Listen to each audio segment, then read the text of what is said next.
For some reason that we'll probably never fully understand, an extraordinary outpouring of energy began to occur around the year 1100. It was so powerful and so passionate that it transformed the way the world looked and thought about God, about justice and power, about women, love and art. This story starts with the almost unbelievable life of the woman we will come to know as Eleanor of Aquitaine. Eleanor had virtually everything this life can grant: sunlit beauty, inherited power and wealth on a phenomenal scale, kings as husbands, kings as sons. She lived an epic life in the middle of a whirlwind, entangled with 5 mightily powerful men who fought for more than a century to control Western Europe. Surrounding them is an incredible array of people who lived in that world, doing incredible things, from building stone cathedrals that streamed with sunlight, to fighting 2 crusades, to inventing fictional characters we still read about. We know of only a few of them, and what we do know of even these favoured few is limited by their records and our own comprehension. Come with us as we journey to meet Eleanor of Aquitaine, Henry Plantagenet, Richard Lionheart, King John, and all the remarkable people surrounding them. To be in their presence is an exhilarating experience. Won't you join us? Welcome back to Lion's Forge.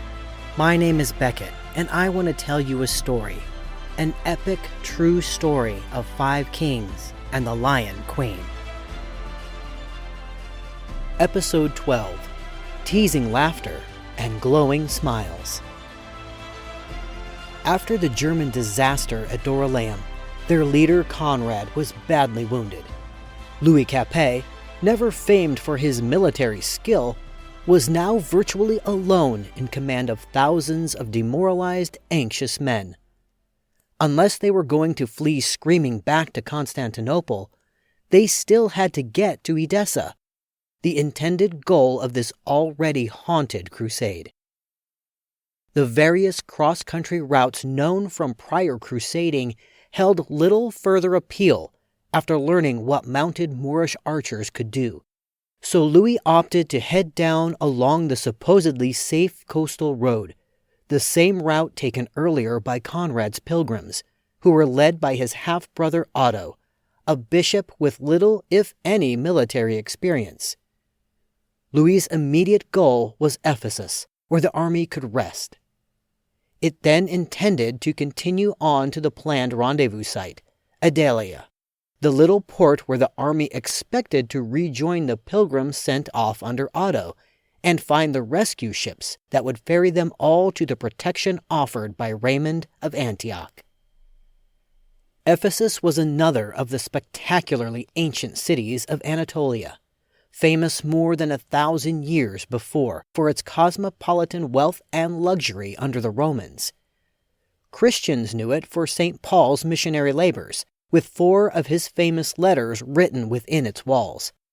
Now it was a place to meet messengers carrying news from Constantinople, and that news wasn't good.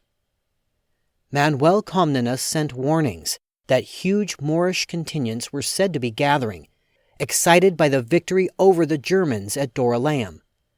Christmas was coming, which meant the onset of an Asian winter with its lashing rains and massive snowfalls. The emperor advised the French to winter in Ephesus and kindly offered to take Conrad back to Constantinople on a Byzantine ship for medical treatment.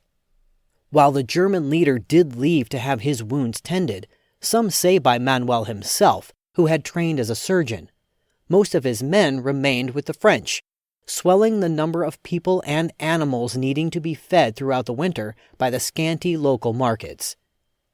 Manuel may have been thoughtful in terms of advice, and he may have taken the injured man off Louis's hands, but he hadn't sent food, reinforcements, fodder, or money.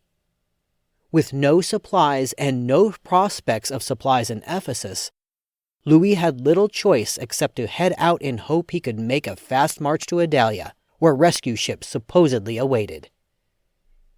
he confronted a sizable array of problems. His men were jittery with fear in the wake of Dorylaeum.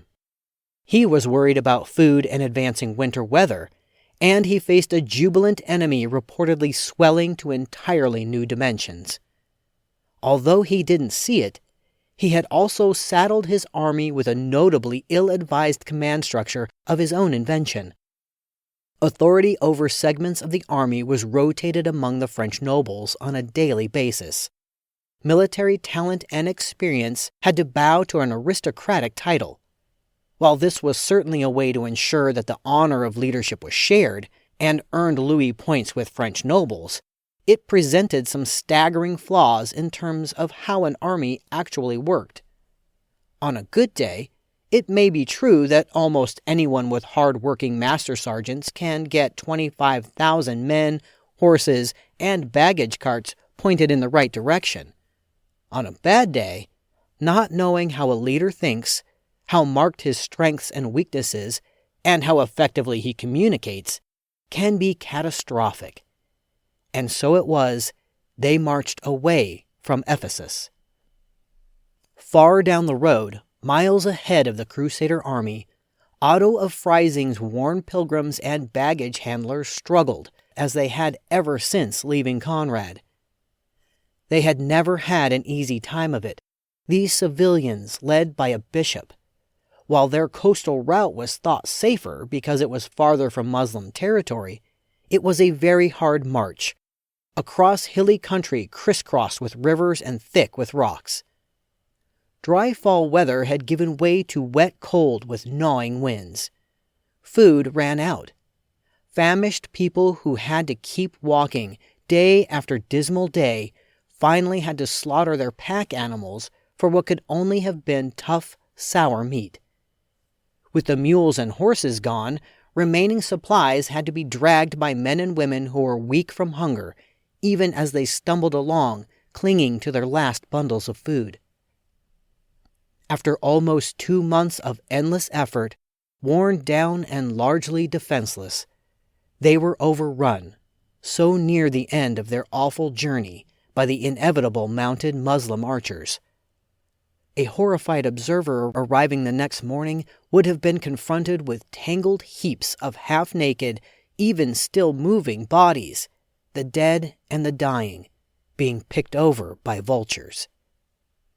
The terrorized, exhausted survivors of the attack, those who weren't killed or taken as slaves, struggled to Adelia. Otto, a great bishop and half-brother of an emperor, lived through it, but no longer even had boots for his frostbitten feet. Meanwhile, Louis's crusaders managed to steady their nerves thanks to the familiar routine of a march. They were attacked on Christmas Eve, but brushed off the Moorish raid. By now, what concerned Louis even more than Moors was the weather. Winter in Anatolia meant heavy downpours of frigid rain and snow, which started promptly during the Christmas holy days. On December 28th, his camp already badly flooded, Louis got back on the road to Adelia, heavily armored knights protecting his baggage train and non-combatants, including his wife. A few Moorish skirmishers were readily beaten off over the next week, but even the dimmest French foot soldier had to grasp that they had made quite a bad mistake. It was the dead of winter in the Anatolian mountains. They were well within Muslim territory, far from any possible support from Byzantium, and the entire army, including its non-combatants, was on the very thin edge of running out of food. They were heading for Adelia as fast as they could, but that slim haven was days away. On the 5th, or perhaps the 6th of January 1149, the Crusader army reached the place where so many of Otto of Freising's pitiful group had been massacred. Hanks of human hair still attached to decapitated skulls, the ground rusty with dried blood. Ahead of them was rugged Mount Cadmos, so heavily forested, with peaks a mile or more in height, that the French were sure it would take 2 days for the army, all the plodding miles of it, to get across. The line of march was solid enough. Knights went first, followed by the slower foot soldiers, and finally the non-combatants, including Eleanor and her ladies. All the baggage dragged behind, much of it believed to belong to the French queen. The leaders for the day were Geoffrey of Rançon, an Aquitanian, and Amadeus de Maurienne, the king's uncle. Rançon had charge of the knights in the vanguard, many of them also Aquitanians, while de Maurienne commanded the foot soldiers in the center of the line. The two were supposed to meet at the summit, assess their progress, and decide whether there was enough daylight left to press on. The royal guard with Louis, managing the baggage train and non-combatants, was well behind the army. Certainly not intending to bring up the rear on mountain trails in the dark, it had no plans to cross Mount Cadmos until the following day. Probably to Rançon's surprise, his knights found the climb easier than had been anticipated. The moors most wonderfully nowhere to be found. Enjoying a quick trip with plenty of daylight left, forgetting the agreement to wait for de Maurienne, Rançon and the Aquitanians kept going. One can understand his thinking. Thousands of men and animals were maneuvering on narrow cliffside trails with vertigo-inducing drop-offs. Hurrying along probably seemed the wiser course. But Rançon's thinking turned out to be one of those regrettable small turnings in history, since no one remembered to send word to de Maurienne, whose vast assortment of foot soldiers and pack animals inevitably became strung out as they began to move. Now the three French divisions were separated by miles. The Aquitanian advance well ahead on better, safer terrain, while the rest of the infantry were exposed along rocky paths with no cover. Knots of men and animals got stuck here and there, behind a panicky mule or stumbling soldier. Everyone at least a little frightened, preoccupied with the effort of climbing the mountain. The higher they climbed, the more the trail narrowed. Now, simple missteps could mean that mules and men slipped and fell, knocking others off their feet. Some dropped over the ugly, unprotected cliff edges, worry morphing into fright among the panicky witnesses. The Muslims, who knew the mountain and posted their spies and scouts at 100 secret places, recognized a perfect opportunity when they saw it. They swept out of impossible passes and poured over the French. Odo of Dieu was in the middle of Louis's army.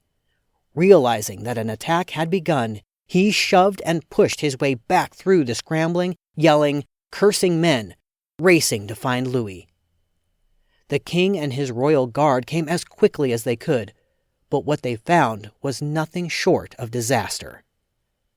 The Muslims had overrun everyone on the mountain.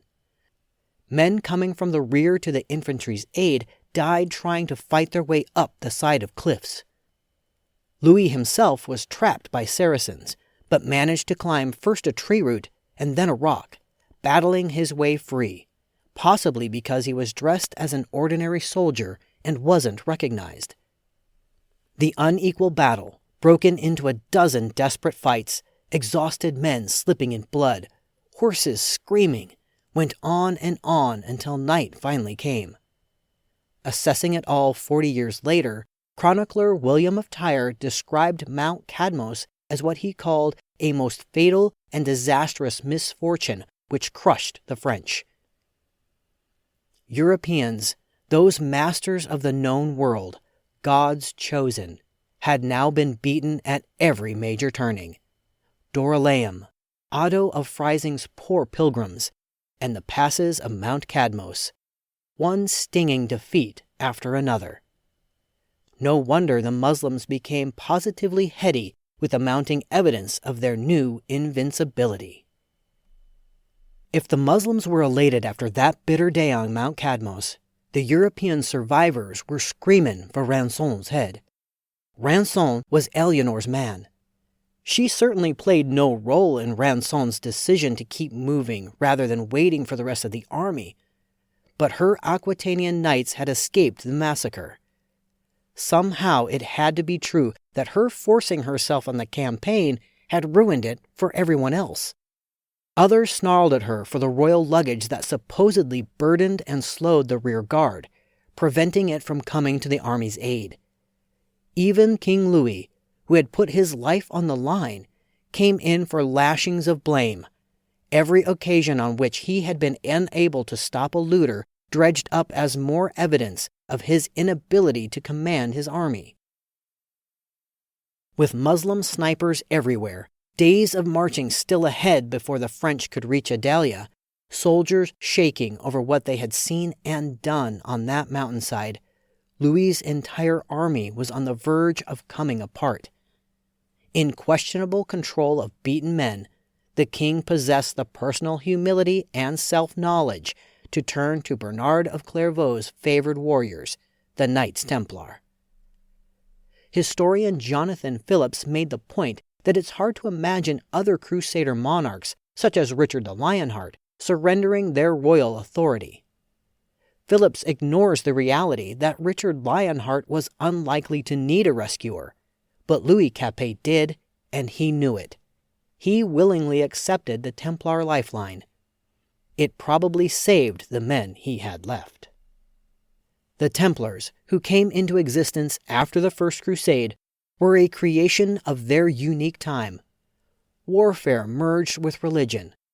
Feudal oaths of knighthood combined with the vows of Cistercian monks. Their specialty was protecting pilgrims traveling to the Holy Land. By the time of the Second Crusade, there were some 20,000 Templars, divided among knights, foot soldiers, priests, and the clerks who managed the Templars' lands and treasury. Blessed in the worldly sense thanks to valuable donations, combined with a papal decree that they need never pay taxes or recognize any border, they had the resources to make of themselves a crème de la crème fighting force. Only some 2,000 Templars wore the white tunic with a red cross that marked them as Templar Knights, but they were supremely well-trained, well-equipped, and ferocious on the battlefield. A favorite tactic was to mass their spectacular war horses and then charge full speed into an enemy's line, so overpowering in daring, strength, and will that mere men could not stand against them. They'd never retreat unless a commander ordered it. For a Templar, death in battle meant eternal salvation.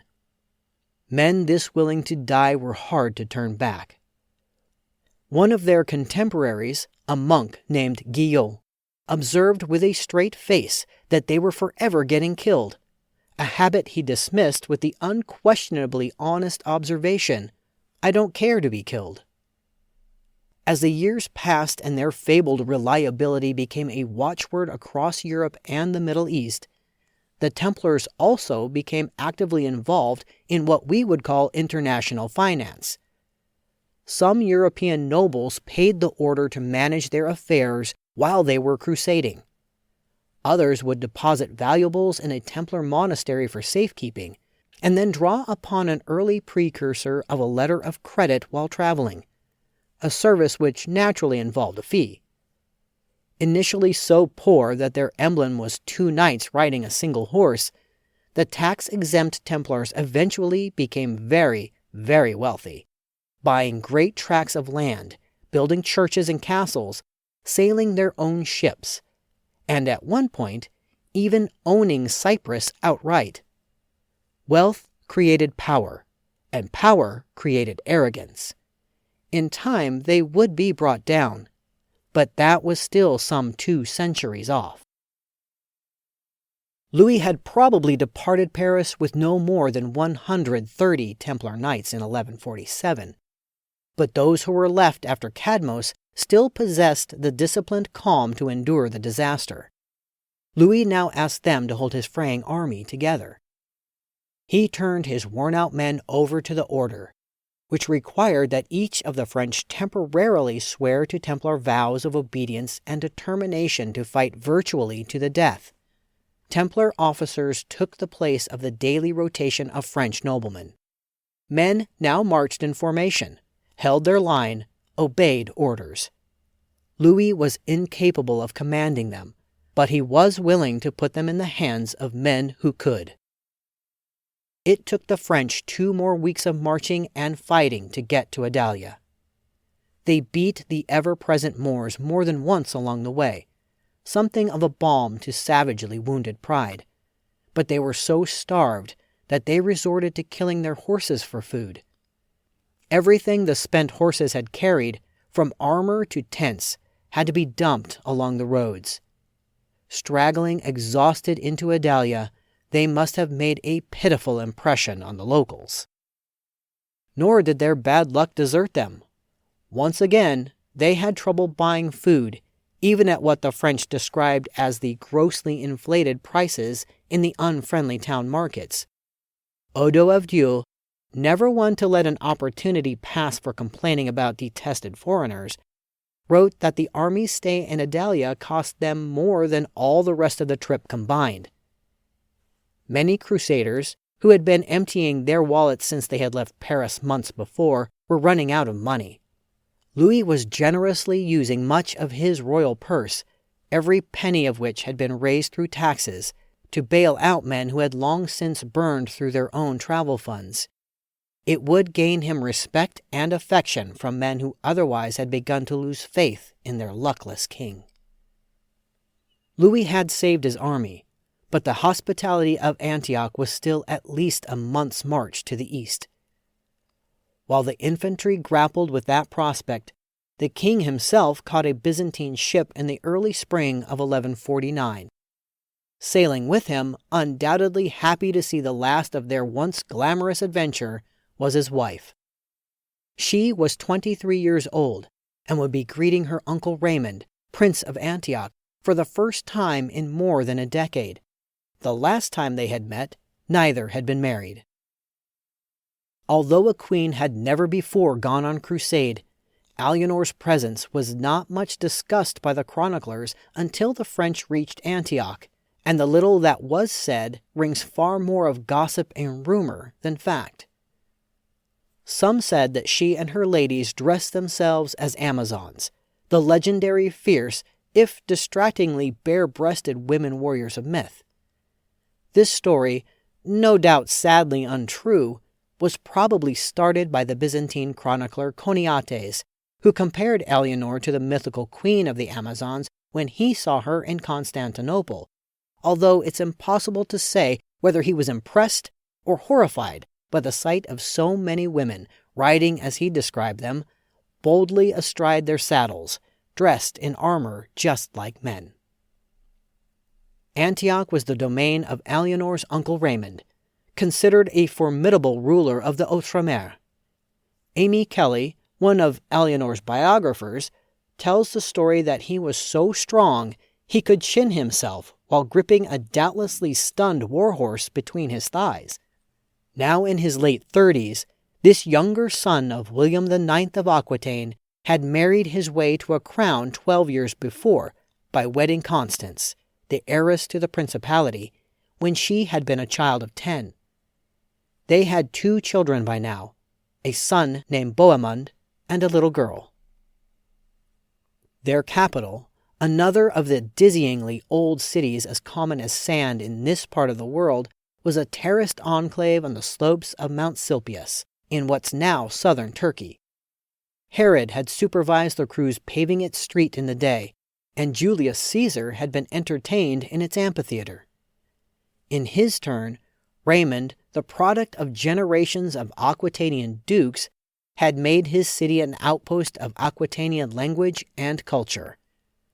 For Alianor, fresh from the savagery in Anatolia, Antioch had to be a respite granted by heaven itself.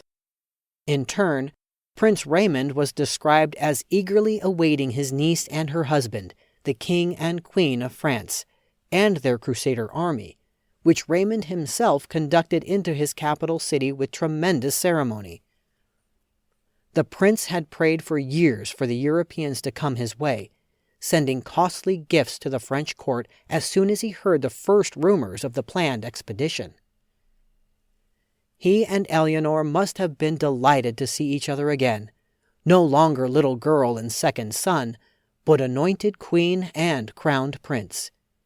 Even his finest hospitality couldn't compete with the splendors of Constantinople, of course, but the sense of welcoming ease at his table was probably sweeter, especially in comparison to the horrific weeks just past.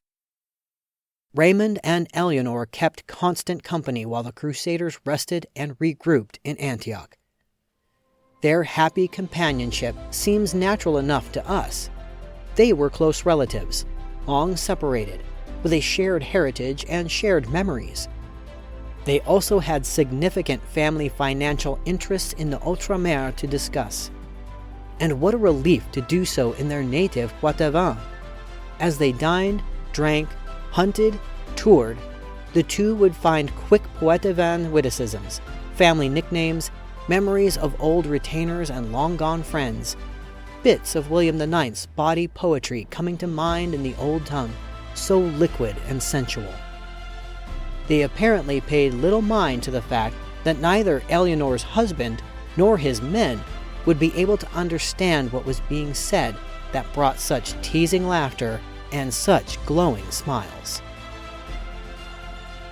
We've come to the end of our story for the time being. I am Beckett Arnold, narrating from the book Lion's Forge, adapted for us by the author Karen Markle Knabb. Thank you to Francis Butt for voicing our introduction. If you like what you hear, please give us a rating, follow our channel, and share us with your friends. Most importantly, please join us again October 30th for the next episode of Lion's Forge, available everywhere you get your favorite podcasts, streaming on YouTube with video episode trailers, and on Facebook, where you can ask questions, leave reviews, and interact with me.